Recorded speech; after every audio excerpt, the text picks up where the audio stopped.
do this? Let's do this. I'll tell you what I'm going to do here. I'm going to do this with a brew. This is dangerously Project Binky, isn't it? Don't wash the cup, that's important. Only rinse. Coffee going in.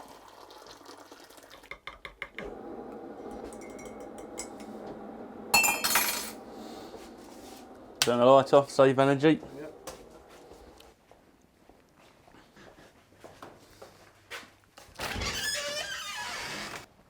So, we're going to talk about this. Well, in between me spilling coffee all over the floor anyway. So, this is the humble Ford Cortina, Mark 1 Cortina. And we're building this for a repeat customer who we've built 2 cars for before. He actually owns 3, so this will be his 4th Retropower build when he takes delivery of this. But this one, the idea was something that was a more usable day-to-day car. I think on a nice day, he wants to jump in this and take it to work. He runs a business in London, so basically commuting into London in a cool retro car. So what we settled on spec-wise was a Duratec. Most of his cars, if you look at a theme running through the cars he has, they're generally powerful. So having a reasonable amount of power was definitely high on the agenda. Still wanted it to be 4-cylinder, naturally aspirated. And yeah, the obvious choice is a Duratec. So this is very similar to the spec of Gordon's Duratec in his Escort. It's a Cosworth built Duratec, although actually I say it's a similar spec. This one's a 2 litre, Gordon's was the 2.3. So this is a shorter block, which also was quite handy. Height-wise, space is not abundant in a Cortina because of the way the bonnet curves right down. Now, fortunately, you do have a reasonable sized bulge in the bonnet, which is kind of a bit of a plus from a space point of view, because the engine actually sits up into that and bulges a little bit. So it's a 2 litre Cosworth built Duratec on the roller barrel throttle bodies, around about 250 horsepower, I believe, dry sumped. We're running also, like Gordon's Escort, the Mazda MX-5 gearbox, but on this one it's the 5-speed, not the 6-speed. Main reason for that was tunnel space. We didn't want to enlarge the tunnel too excessively and encroach into the cockpit space. So we've gone with a 5-speed, which is a much smaller casing. We've then, on the front end, gone for completely Escort front suspension and crossmember, essentially. One of the big downsides of a Cortina versus an Escort is the steering box versus steering rack. An Escort has a steering rack and the Cortina has a steering box, and anyone who's driven a standard Cortina will know the steering tends to be vague at best, and that's largely down to the steering box. So kind of number one thing was we wanted to switch it to rack and pinion steering, just to tighten up that steering feel. And then we kind of started moving on from there and thinking, well, it would be nice to have the large range of parts that are available as a direct bolt on to Escort struts, and indeed the struts themselves. It would be nice to employ Escort front geometry. The Cortina struts actually sit almost dead vertical upright, and that isn't great from a suspension geometry point of view. If you imagine the camber angle, it's desirable for that to stay either reasonably constant or to actually roll on an amount of negative camber as the suspension travels. And on a completely vertical strut, as the lower control arm swings up in its axis, it actually moves inboard, and if the upper mounting point is vertical at the start, that means you actually start to roll on inverse camber, which is extremely undesirable, because it means that basically as you dive into a corner, the camber rolls the wrong way and you actually lose traction on the tyre. The Escort, for that reason, and most cars, have an inclined front strut.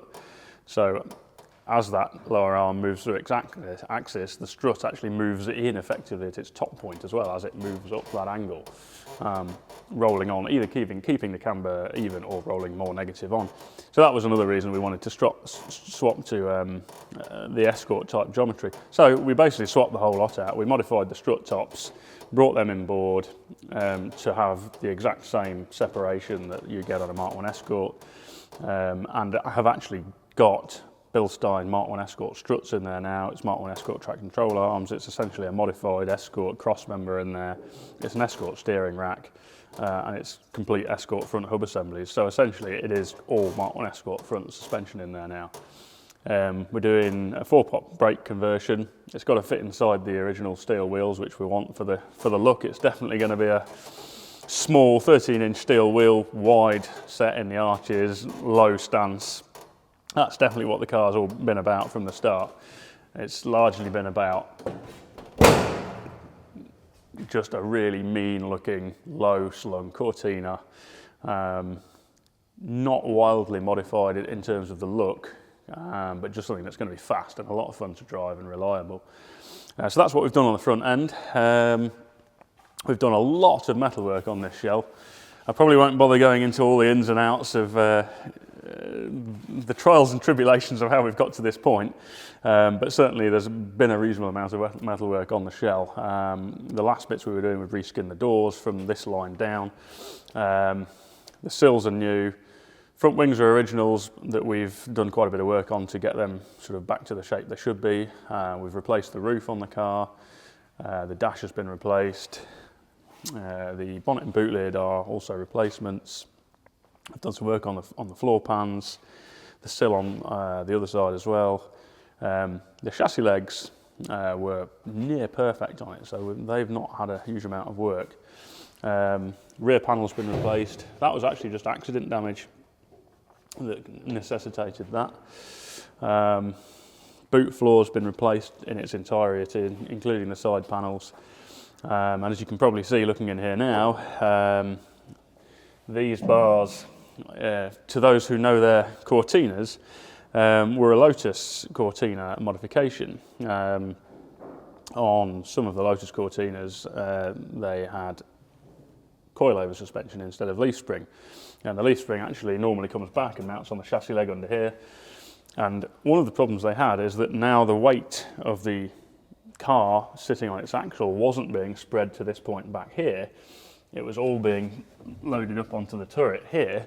They actually had a problem with the back end of the car sagging down and creasing the quarter panels. I mean, this was predominantly on race cars, but with lots of sort of up and down and over bumps and jumps, they found the cars were actually bending at the back. So they fitted sort of tubes here and also another set that are down inside the quarter panels there to combat essentially the shells starting to fold in half at the back.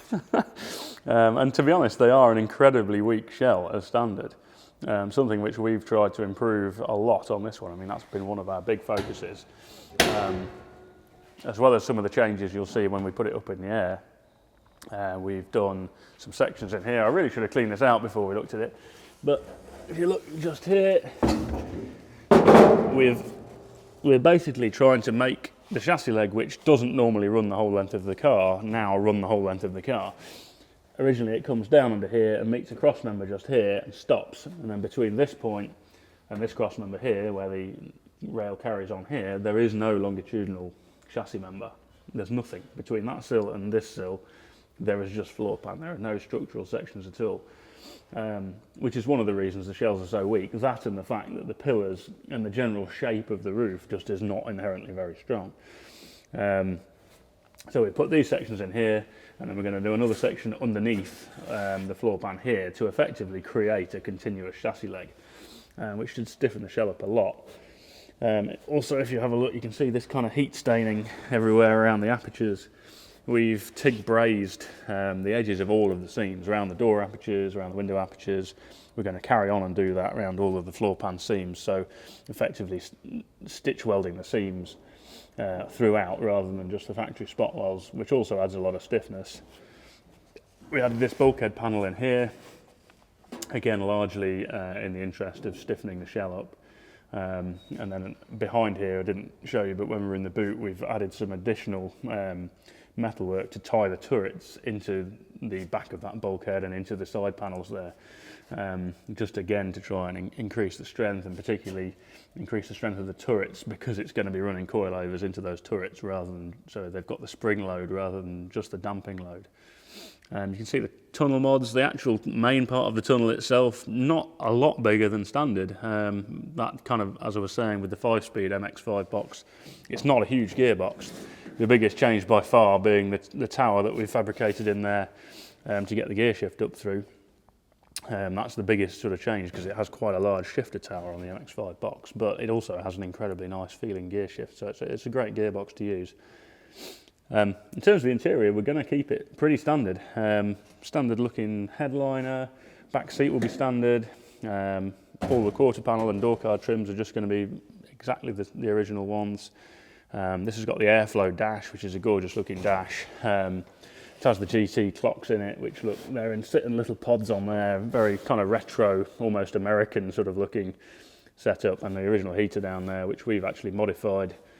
We flick the matrix the opposite way in that, and so the pipes go out the bulkhead on the near side of the car, so we can get some really neat heater plumbing down to where the water comes out on the engine, rather than having to cross them across the engine bay. We've got a bias pedal box in there. That's actually a pedal box from Retro Ford. We've got a steering column from them as well, which we're just modifying the brackets for at the moment to drop that slightly lower to suit the driving position we're going to have in this car. Seats, we're just having those made at the minute. They're going to be made by Reverie in carbon fibre. They're a low back seat. What we wanted is actually something that's quite hard to find, a well-made, low back, slim, fairly vintage looking bucket seat with harness slots at the bottom. And there aren't many options, to be honest with you, that are actually made to a decent standard. So Reverie are making us these seats, which we're then going to upholster. And the exact way we do that is to be determined, but I'm hoping what we achieve is something really light and minimal and classic looking, but executed in a modern material. So yeah, looking forward to getting those. Might as well stick it up in the air and have a look underneath.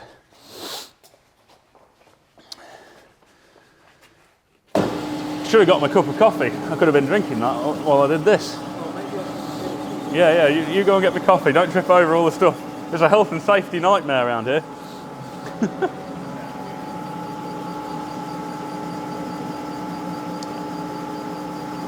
You like Richard Rawlins' beer assistant, aren't you? It's much more British. Should be tea, really, couldn't it? I wouldn't mind a beer assistant if anyone wants to offer.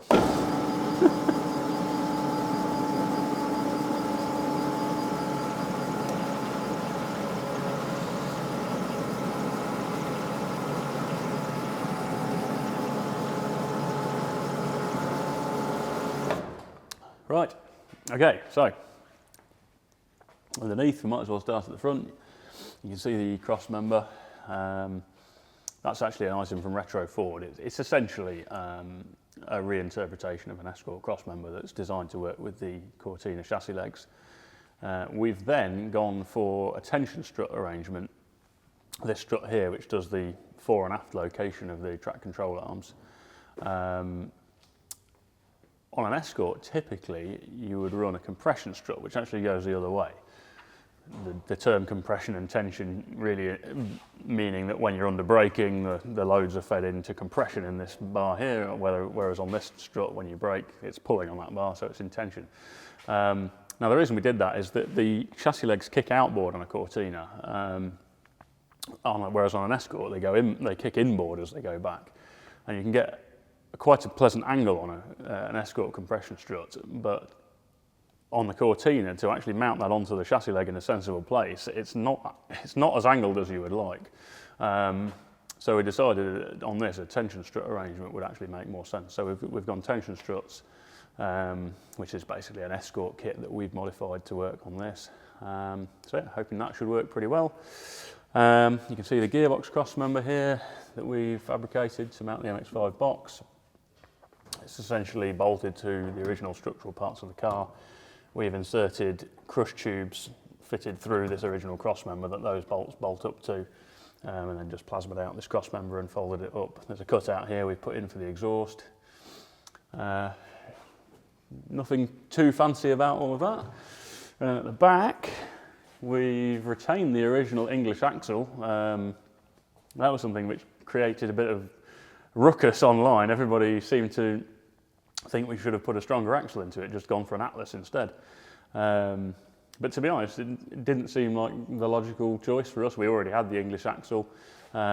We looked at what they did on the original Lotus race cars, and it made an enormous amount of sense.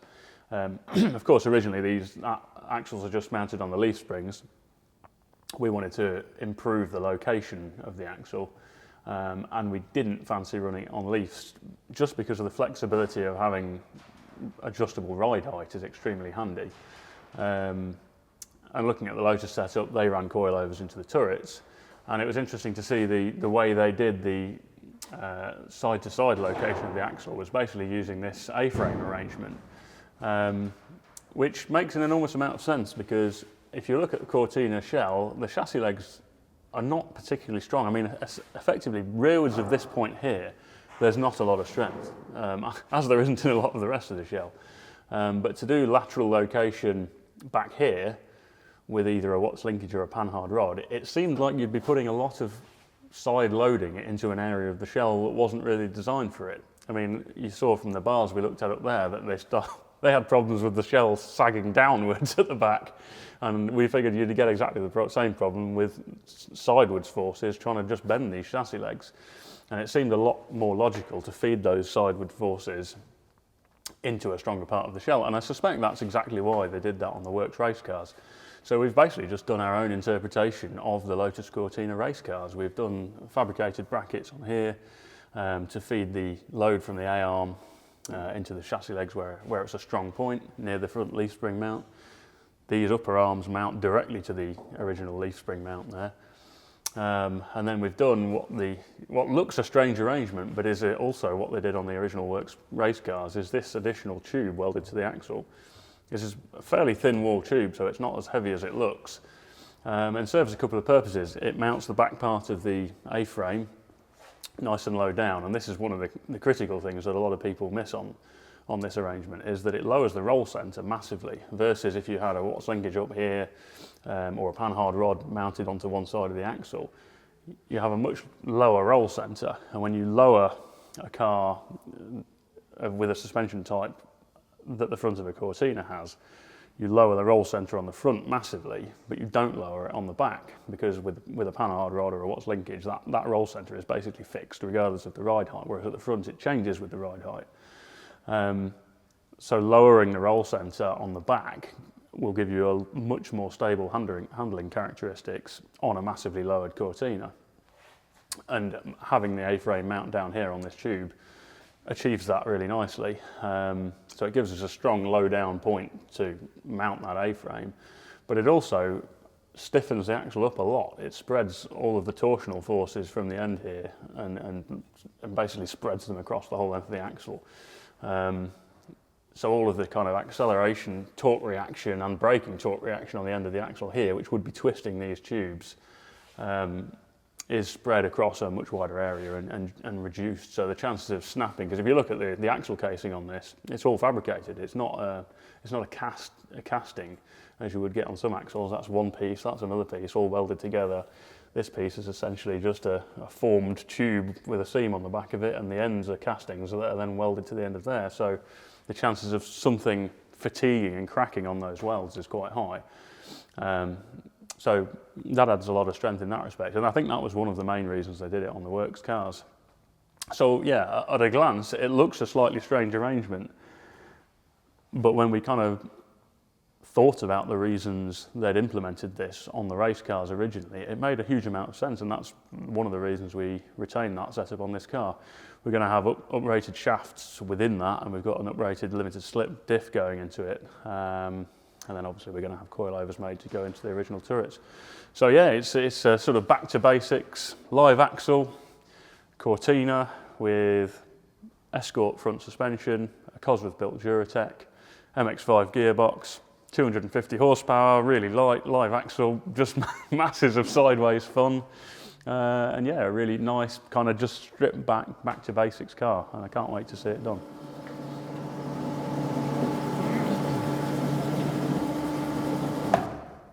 It's a shame it's on the ramp really, because it sits incredibly low when you actually drop it right down.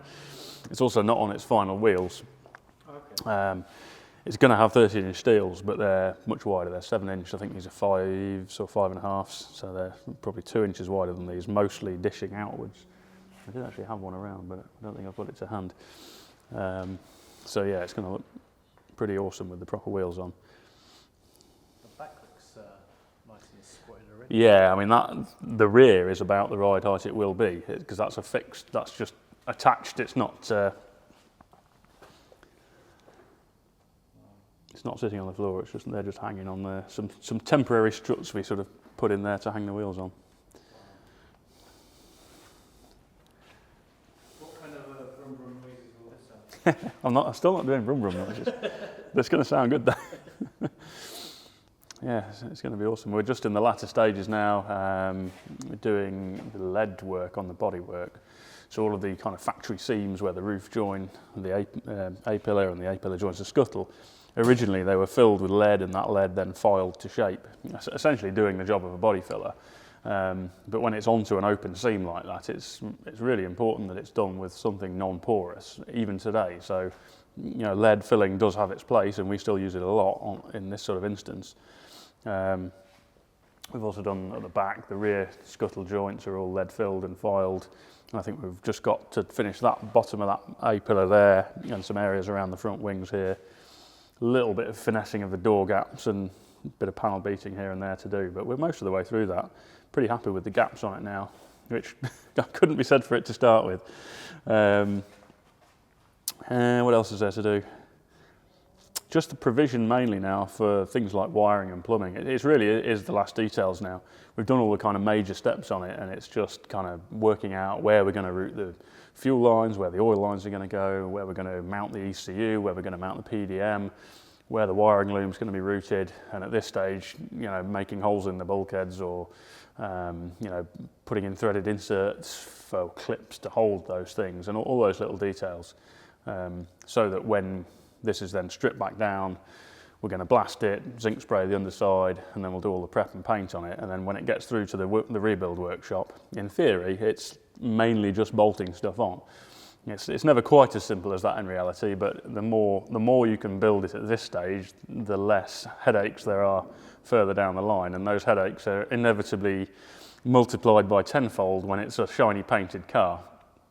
You know, at this stage, if a door seal doesn't quite fit right, we can just hammer the flange around, or, you know, tweak this bit or that bit to make it fit. Whereas when it's painted, you're a bit past the point you can do that. So it's kind of important at this stage. We've already had the windscreen in. We're going to, I think, fit the side windows still. I want to get the door seals in next week, so we can be 100% sure that the doors open and close nicely on the seals. You know, and as I say, do any tweaks necessary if they don't. And that's all the stuff that you really need to do at this stage. But yeah, not long. I think we're talking 1 week now.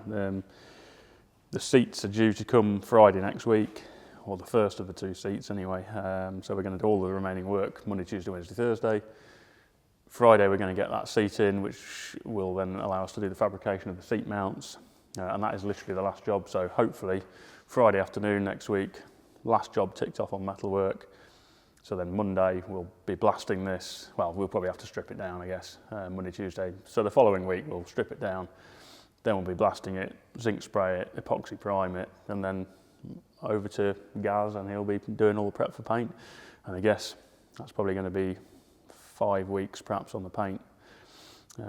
So I'm hoping end of April should be painted shell. We can start the build. And so in theory, it's going to be a summer completion car. In theory. I know there was an event he wanted to take it to, and I can't remember. I asked him to just remind me of that earlier today. I have a feeling it was August, or possibly September, which is feasible, I think. Obviously, if it was Gas Monkey, you know, it's a 30-day build. I just saw Richard earlier today announcing the Corvette build they're doing, which supposedly is a 90-day build. Not quite sure how you do a build in 90 days. I'm sure there'll be lots of people who will tell me how you do that, but I mean, put it this way, we've had 4 guys on this working constantly for the last week, and that's just been on metalwork details. So, quite how you would do an entire build in 90 days with 4 guys, I don't know.